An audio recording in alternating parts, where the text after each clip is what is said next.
Hey, what's going on YouTube land? It's your boy TJ and welcome to my YouTube channel, Wrestling Nostalgia, where I give my reviews on the WWE shows and PLE events.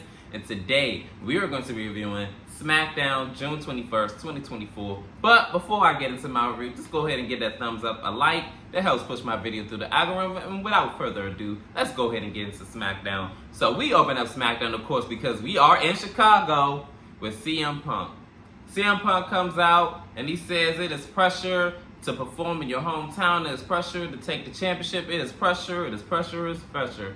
CM Punk said that if he go to Glasgow and cost Drew McIntyre that world championship, that he was going to get his head tore off and he was going to get jumped and everything else. But he said, baby, call me crazy, but I meant what I said. I was going to make Drew McIntyre's life a living hell, and I did exactly that. I came there and I screwed him out of the world championship match, and he only has himself to blame. He sat up there for month after month after month, kicked me while I was down. So, baby, it was payback. So, I'm going to be honest with you. Drew McIntyre caused this on himself. He sat up there and didn't even let that man rehab in peace. He sat up there and kept trolling him and all that. And he did not give two fucks at all. So guess what? He had to take liberties on you. This is when Paul Heyman comes out. And Paul Heyman says, look, my name is Paul Heyman. I didn't come out here to disrespect you. But basically, I come here because you're my best friend and I want to vent to you. Man, get in the ring. So then CM Punk says, while the crowd is chanting, we want Roman. So then this is when CM Punk says, you're the only person that can hijack my promo and have the crowd saying, we want Roman. He said, yeah, you could go ahead and come in the ring. He comes in the ring, and this is when he hugs him, they embrace, and he says, look, can you do me a favor? Because Solo, he heard that it's CM Punk city, and he's mad, and he want every city that we go in to be his city. Can you just go ahead and leave this ring because they're going to come out any minute? They're going to try to attack you. So this is when CM Punk was like, you want me to leave in my city? They're going to jump me in my city? This is when Solo came out and he says, either you acknowledge us or get beat up and you'll never get cleared ever again. And you can kiss your career goodbye. So CM Punk says to Paul Heyman, oh, so what is the favor you want me to do you? He said, oh yeah, take me with you. I'm like, oh baby, this is your funeral, Paul Heyman. Solo ain't gonna like that. So then this is when he says, I acknowledge you as a fake bloodline and a fake tribal chief. I said, oh man, you know CM Punk just ain't one to just go ahead and take no line down or no fear, and definitely not in his home city.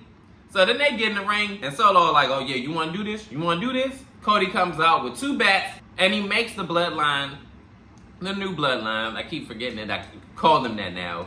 And he makes the new bloodline get out the ring. And this is when he says, look, basically in a nutshell, he challenges Solo Sikoa tonight in a one-on-one match. And I'm like, well, here we go. So later tonight is going to be Solo versus Cody Rhodes, the undisputed WWE champion. So I can't wait, and we're going to see what's going to happen tonight. In this segment, it is Bianca Belair and Jade Cargill. Jade Cargill says that, look, I didn't come here to distract you, but I want to tell you that I'm going to talk to Nick Atlas about getting back our women's tag team championships. I know you have a match, a qualifying match for the Money in the Bank, but I just wanted to let you know that. So this is when Bianca Belair says that I have a match to focus on and I can't really think about that right now, but definitely go ahead and do that. Jay also says that we were not pinning that match, so they have a stake in those tag team championships. So Jay says to Bianca that I will wish you luck, but you don't need it, girl.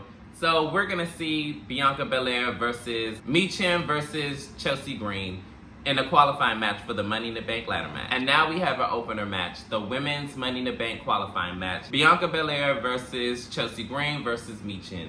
So this match kind of started kind of chaotic. Everybody's like kind of swinging for the fences and everything like that. Somehow they wind up outside of the ring. And while Bianca Belair ends up trying to hit Chelsea Green, she actually ends up hitting Michin. So then she's all like, oh my god, no. So then when Chelsea Green ends up turning her attention back to Bianca, Bianca ends up hitting her. So then Michin winds up getting her receipt back. And then they're just like going at it and just like punching each other. Then this is when Chelsea Green winds up diving out on both of them. And this is when the commercial break ensues. In the conclusion of this match, it is Bianca Belair and Michin and Chelsea Green all on the top rope. And they all back suplex each other. And they're all laid out. The conclusion of this match after everything occurred, I remember at one point, Mish last, and she almost gets a 3 count on Chelsea Green, but Bianca Belair breaks it up. Bianca Belair ends up doing a TKO. Then she goes for the pin, but Chelsea Green throws Bianca Belair out the ring and steals the victory. 1, 2, 3. Yes. Chelsea Green is going to be in the Money in the Bank match. She qualified, she won fair and square, and I don't know what to tell you, baby Bianca, but I guess she's going to have to wait until next year. And I'm thinking, I'm going to be honest, I really thought that Bianca was going to win, but it looked like it's not going to be happening this year. This would have been your first, but, you know, baby, you better look next time.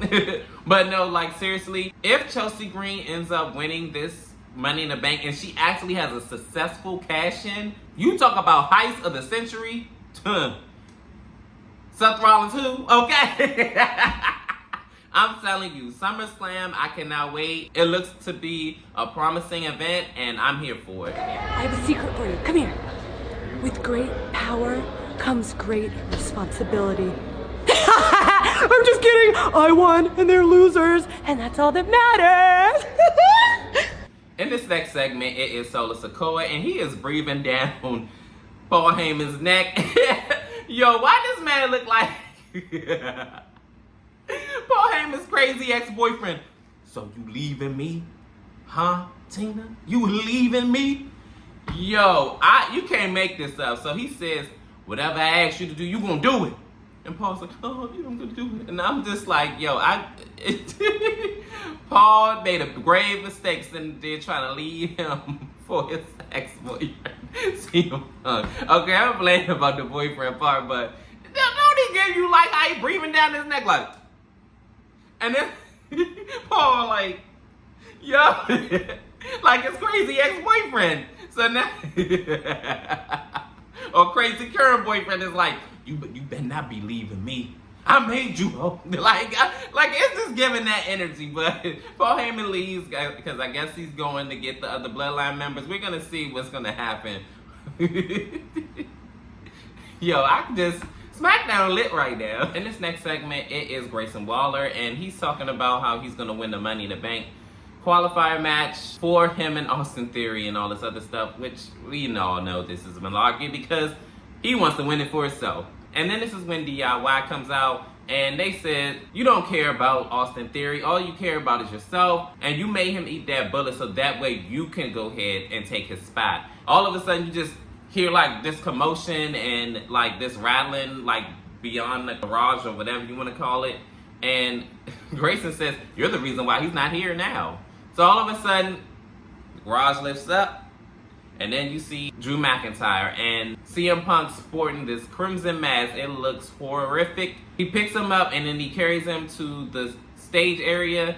And then he throws him down like trash on the stage. Everyone is booing. This is when Nick Atlas comes out and then they get into it. And then he pushes Nick Atlas. I'm like, now granted, like Nick did push first, but still, like he had a right, like, what are you doing? But then again, I mean, can you really blame Drew? Like after everything?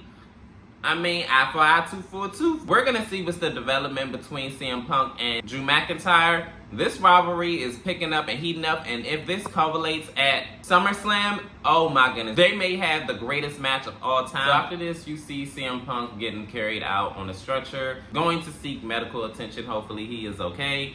He was sporting a very nasty crimson mask. Whew, I tell you one thing.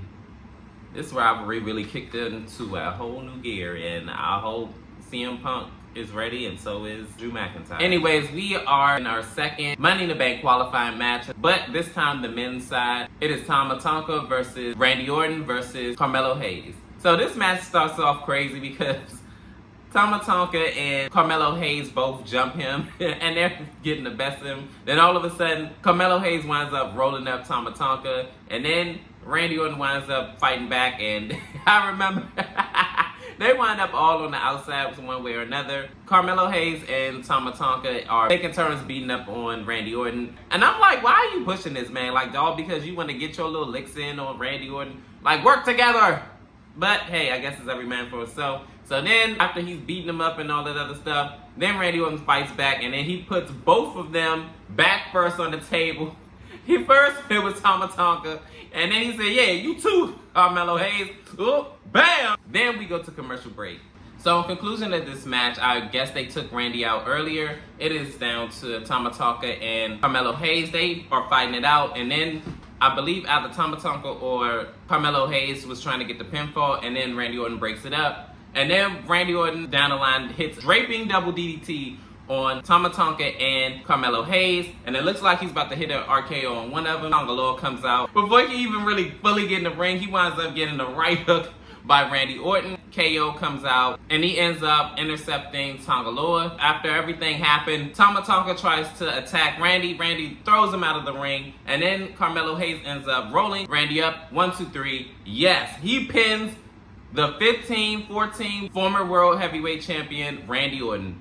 Baby, I am very shocked by this, but I'm very happy too, because Carmelo Hayes is one of my picks to possibly win the Money in the Bank ladder match. I'm definitely ecstatic about this because Carmelo Hayes definitely deserves it, and we're going to see what he's going to bring at Money in the Bank. In this next segment, it is LA Knight. He comes out and he basically is calling out. He said, look, I'm not wasting no time. He calls out Logan Paul. Of course he doesn't come out. Like, why would he?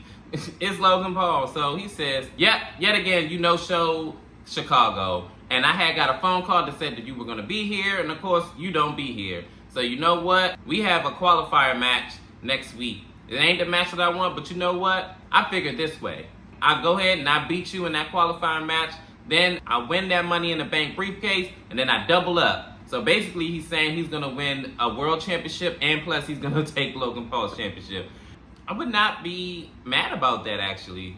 But I seriously doubt that happens. This is when Santos Escobar comes out, and he says that LA Knight is chasing around Logan Paul like a weird fanboy. He just had enough of Santos Escobar, and he just beats him up. And this is when he says something to the camera, and then he gets attacked from behind by none other than Logan Paul.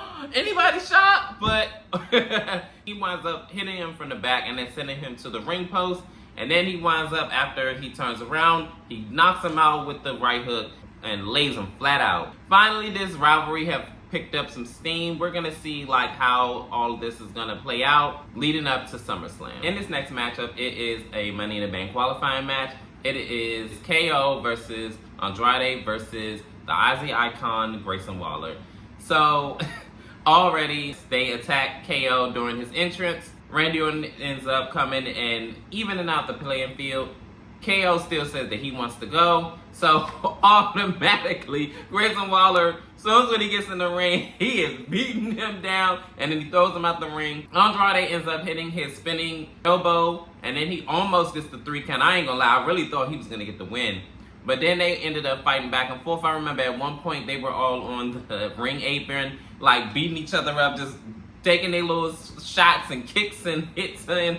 And then KO ends up clotheslining him back in the ring. KO and Grayson Waller were like jockeying for position, who's gonna, hit who. Grayson Waller ends up getting the better of the situation. And then as Grayson Waller's trying to get in the ring, he winds up getting a sunset flip powerbomb out on the floor. And this is when we go into commercial break. That actually was very, very gnarly. I love that move. See, this is why Andrade needs to be in that Money in the Bank ladder match.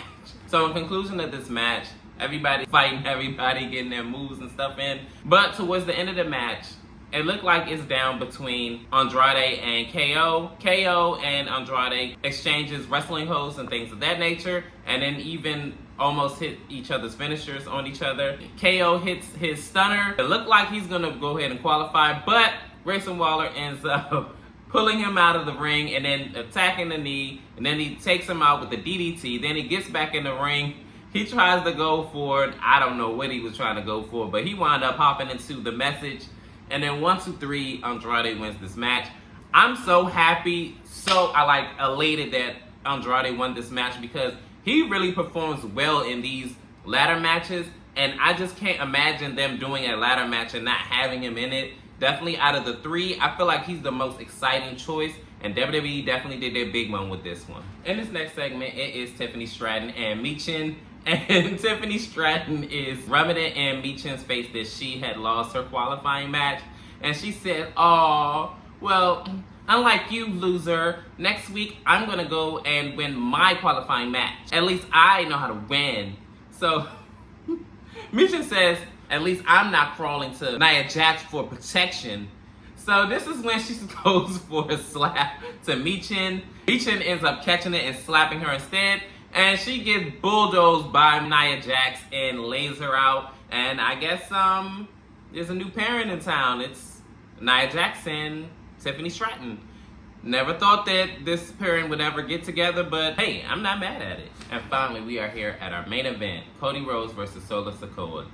So before the match even began, Paul Heyman talks to Solo Sikoa about his actions and how, you know, he's going against the commandments and this, that, and the third, and Roman and all this other stuff. So Solo says, look, let me go ahead and stop you, Paul. Roman is not coming back. And I'm like, how did you reach this conclusion, sir? Like, we need answers.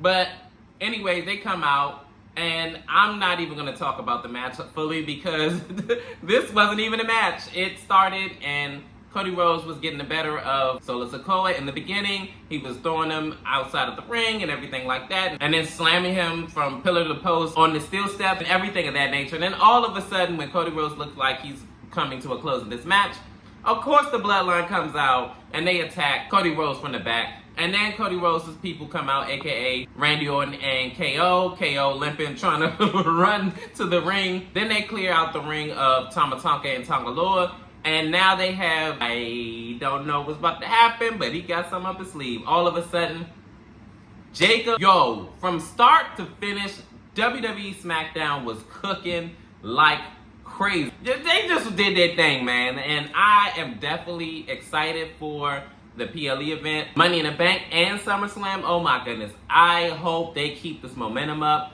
This was a really great way to end SmackDown. But how did you guys feel about it? Leave it in the comments. And as always, like, share, and subscribe. Help me build this channel. I greatly thank you guys for going ahead and going crazy with the subscribers. I really greatly appreciate it. And as always, I'm TJ. Peace. I'm out. Oh my God! This guy needs to be locked up!